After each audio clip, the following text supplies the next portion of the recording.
Agora está acontecendo o novo ensino médio, uma reforma de educação que foi aprovada lá atrás no governo Temer, e deu uma grande controvérsia porque apareceu um monte de matérias estúpidas, tipo, que tem por aí o RPG ou Brigadeiro, umas coisas assim. Tá sendo muito criticado. E eu vou fazer o argumento em defesa. Eu adoro fazer esses vídeos sendo dos contra.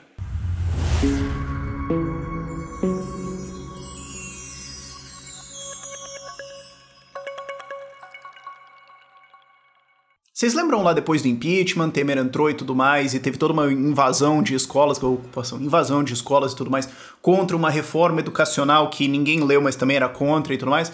E o que ela fazia? Entre várias coisas, colocava muito mais liberdade no currículo de ensino médio para novas matérias. E agora ela foi implementada, né? Agora nós estamos em 2023, na prática o primeiro ano onde isso está acontecendo de verdade, e apareceu um monte de matéria completamente pinóia das ideias, em cima de coisas como história, geografia, sociologia e filosofia. E isso chamou atenção porque você tinha um monte de matéria pinóia das ideias, muita gente olhou e falou: a educação está sendo destruída, e eu quero dizer que, não, na verdade isso é bom com algumas vírgulas. Primeiro, a gente tem que lembrar de um livro muito legal. Eu absolutamente adoro esse livro e ele captura o espírito de o que é esse vídeo aqui. É um livro do Bryan Caplan, não tem tradução em português, só existe em inglês, chamado The Case Against Education, o caso contra a educação. Você fala: Quê? Você vai falar contra a educação, é sério?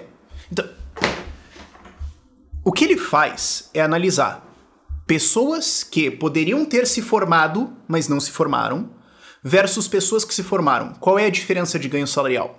Ou ensino médio. Vamos comparar pessoas que se formaram no ensino médio versus pessoas que ainda não se formaram, mas estão trabalhando também. Qual que é a diferença de ganho? Então, o que ele está vendo é, se a gente tirar a educação, mas não tirar outros fatores, quanto muda nos salários das pessoas? Em outras palavras, qual é a contribuição de educação para o ganho salarial das pessoas?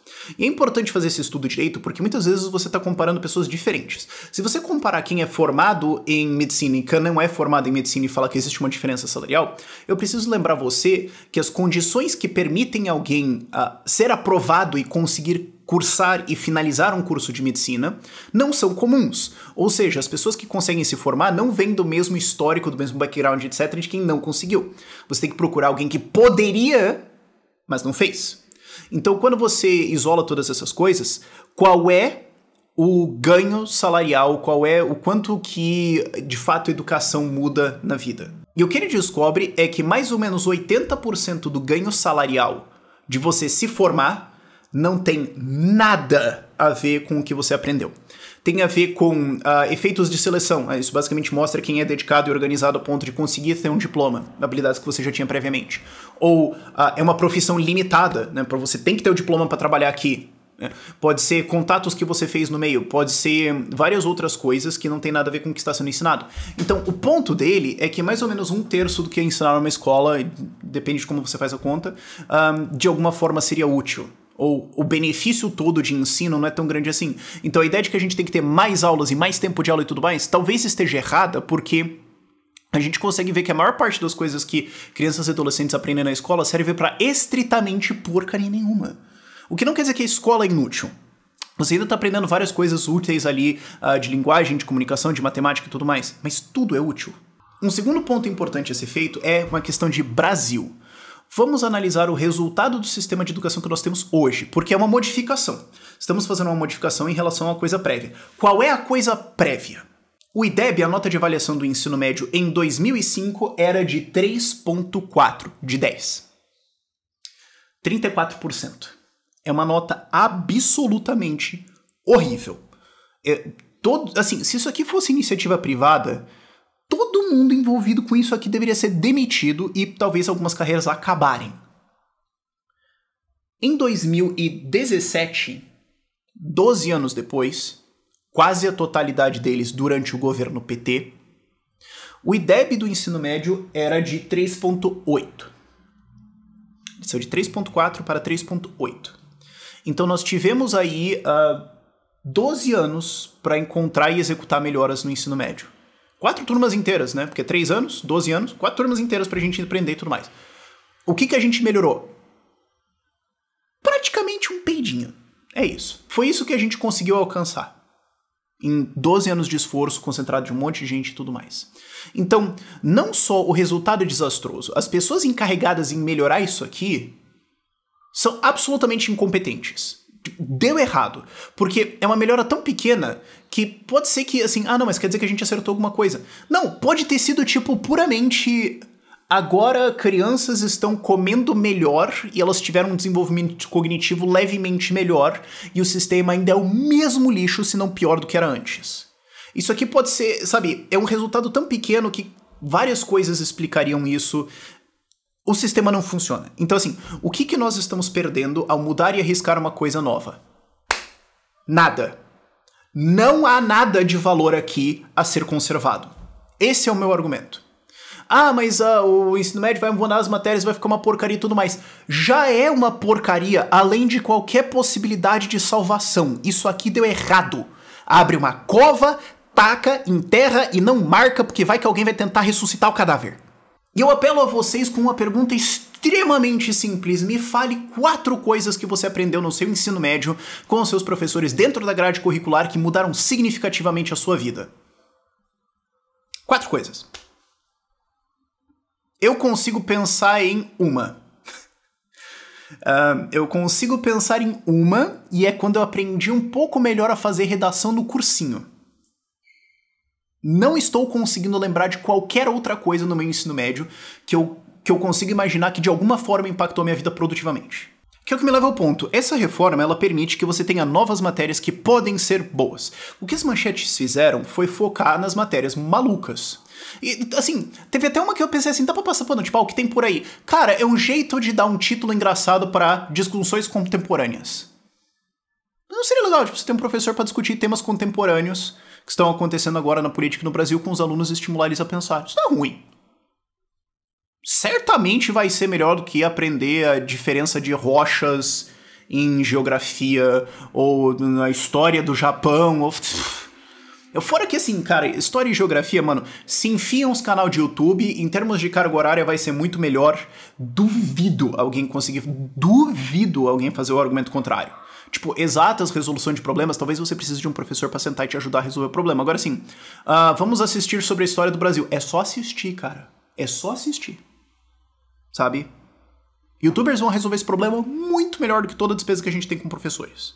Mas o ponto é que, embora agora várias matérias inúteis tenham sido criadas e a gente tem de fato vários relatos sobre elas, tem matérias interessantes vindo, tipo discussões de assuntos contemporâneos, educação financeira, educação empreendedora. Essas coisas estão aparecendo nesses currículos, muito pra completo surto maníaco da esquerda e o que só evidencia que elas são de fato boas. Você tem algumas coisas boas acontecendo. Mas são poucas e localizadas. Vamos voltar. O meu argumento é que esse sistema é inútil e irreparável. Eu faço esse argumento sobre o sistema brasileiro. O sistema de educação brasileiro não tem possibilidade de conserto. Certas coisas você consegue melhorar, certo? Todas as premissas da gente e toda a distribuição dele tá tão errada que é simplesmente melhor falar, gente, vamos fingir que foi tudo um delírio e refazer. Esse é o meu argumento. Então, assim, não há nada a ser perdido. Então, a possibilidade de uma inovação, a possibilidade de algumas pessoas descobrirem boas matérias, implementarem isso e terem bons resultados com os alunos, permitindo que outras escolas copiem isso e com isso, com essa descentralização de criação, consigam criar matérias boas, pra mim, vale a troca inteira. Vale a troca inteira. Porque eu já parto do suposto que a quase totalidade dos alunos de ensino médio não teria nenhum benefício ao passar pelo ensino médio brasileiro, e os próprios dados do ensino médio brasileiro mostram isso, e a sua própria experiência mostra isso. E adiciona uma coisa, a gente tem essas matérias absurdas agora surgindo no novo ensino médio porque professores e diretores e todas as pessoas dentro do sistema de rede de ensino não são responsabilizados de nenhuma maneira por ele ser ruim. Inclusive, eles são recompensados. Se o sistema tá ruim, se ele precisa de ajuda, mais dinheiro vai ser colocado lá, mais contratações vão acontecer, mais poder vai ser concedido, mais essas pessoas vão ganhar de novo poder de fazer mudanças. Então o cara que implementou e falhou vai agora poder ter o poder, ou talvez o partido, talvez não seja exatamente o mesmo cara, se troca o ministro, mas o partido, o grupo político que fez isso, vai falar, pô, deu errado, vamos fazer de novo. As pessoas que falharam, via de regra, serão recompensadas e, em nenhuma ocasião que eu consiga pensar, vão ser punidas. Se a matéria for ruim, burra, inútil e desperdiçar completamente esse dinheiro e o tempo valioso desse adolescente, ninguém se ferra. Não há prejuízo. E existe uma regra muito básica na humanidade que é assim: o erro sem consequência será repetido. Porque ele vem ou de ignorância ou de conveniência. Eu erro alguma coisa ou porque eu não sei a resposta e eu, em boa vontade, tento fazer alguma coisa e dá errado. Ou eu não quero fazer. Eu sou preguiçoso, eu sou vagabundo, eu não quero. De alguma forma eu não quero resolver esse problema. Então eu faço o errado. Porque como não vai ter consequência, por que eu me daria o trabalho? Então, como não existe nenhuma penalização para um mau ensino no Brasil, mau ensino será entregado. Entregue. Entregue. Isso. Você claramente vê que eu pulei as aulas de português. Mas eu pensei delivered de inglês. Mas, enfim. Do outro lado, bom ensino também não é recompensado. Digamos que algumas escolas têm um IDEB maior. Os professores descobriram novos métodos ou tudo mais. Ou vamos pegar agora o exemplo dessas escolas dentro desse novo sistema de educação e tudo mais. Digamos que algumas delas conseguem criar matérias que de fato possuem um efeito positivo financeiro na vida desses alunos e também várias outras coisas. Moral, reduz a taxa de evasão escolar, de gravidez na adolescência, de... Qual é a recompensa financeira? Tipo, fato. Porque assim, não, porque a pessoa vai ganhar um prestígio e tudo mais. Pix! Dinheiro na conta. Qual é a recompensa financeira que as pessoas que acertarem isso receberão? Nenhuma. Elas vão talvez vão receber isso se elas, com esse aprendizado, saírem e forem para iniciativa privada de alguma forma vender isso, ou vender curso, ou sei lá o que, tudo mais. Mas, vamos lá, professores de rede pública, ou diretores de uma escola dessas que resolve inovar, e digamos que eles acertam. Pô, aqui ficou melhor. O que ele ganha? Nada. Qual é o esforço, qual é a recompensa, o incentivo, então, para que exista esforço para desenvolver boas matérias e um bom sistema de educação? Precisamente um conjunto vazio. Que é o que volta para o que eu estava falando de o problema é o sistema. Não existe nenhum incentivo para o sistema funcionar, inclusive para lados de políticos, não é muito bom, porque assim, uma coisa que eu falo sobre educação pública. Educação pública, ou especialmente federalizada, como é no Brasil, é a ideia de que vamos dar aos políticos o poder de decidir como seus eleitores serão educados. Se eu colocar dessa forma, você consegue entender que existe um problema muito profundo nessa concepção de como fazer as coisas? O sistema de hoje, ele não tem incentivos para ser bom, ele não tem punições caso ele seja ruim, ele é extremamente centralizado, ele não responde às necessidades das crianças, ele não está em contato com elas. Os professores e diretores têm muito pouca agência dentro do sistema, agora eles vão ter um pouco mais com esse sistema. E é isso. E sempre foi assim. E o resultado não tá aí. Você pode falar, o resultado tá aí. Não, ele não tá. É claro isso. Todas as notas de débito são claríssimas. O sistema simplesmente não funciona. Eu tava fazendo essa discussão sobre o chat GPT vai acabar com empregos. Eu tava falando, não, ele vai acabar com empregos sim, mas 10 pessoas que perderam esses empregos vão precisar retreinar para outros empregos. Existe um sistema educacional capaz de resolver isso? Não. Você entende que o problema não é a tecnologia e sim a incapacidade de realocar? E o fato que o nosso sistema de educação não cria a gente para pensar assim ou para gerar essa capacidade, ele não consegue treinar as pessoas de agora para ter os empregos do futuro, ele mal consegue treinar para ter os empregos de agora. Esse é o problema real que a gente tem aqui. Então assim, eu acho que essa reforma na verdade está correta, ela só não foi corajosa o suficiente. Ela só não foi o suficiente na direção correta de dar mais liberdade para inovação dentro de ensino. O sistema atual não merece a tentativa de salvar. Esquece. Então vamos fazer o seguinte, deixa as escolas terem ideias. Quais? Tenham ideias. Vocês são contratados para isso, vocês fizeram concurso para isso, estudaram para isso e tudo mais. Tentem resolver. Vamos ver quais são as ideias que funcionam, vamos tentar premiar quem resolveu e acertou com mais resultados e quem errou fora. Vamos colocar a liberdade para inovar e consequências, sabe? Tipo...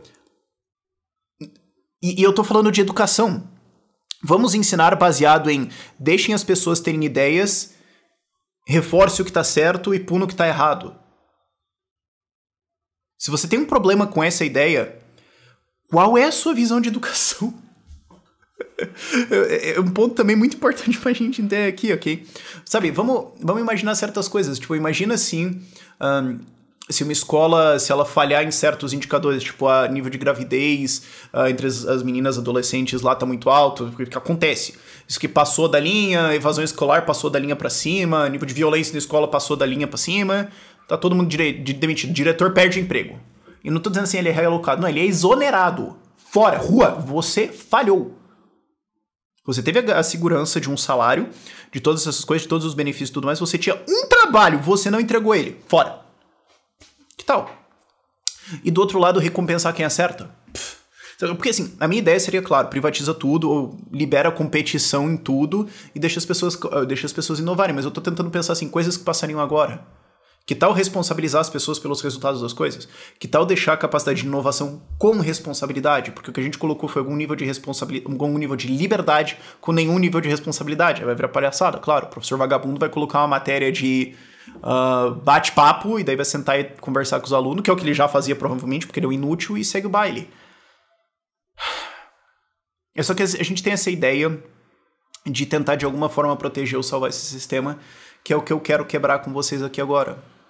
Certas coisas não adianta. E certas coisas a gente precisa realmente dar a radicalizada. Resolver um pouquinho não é o suficiente.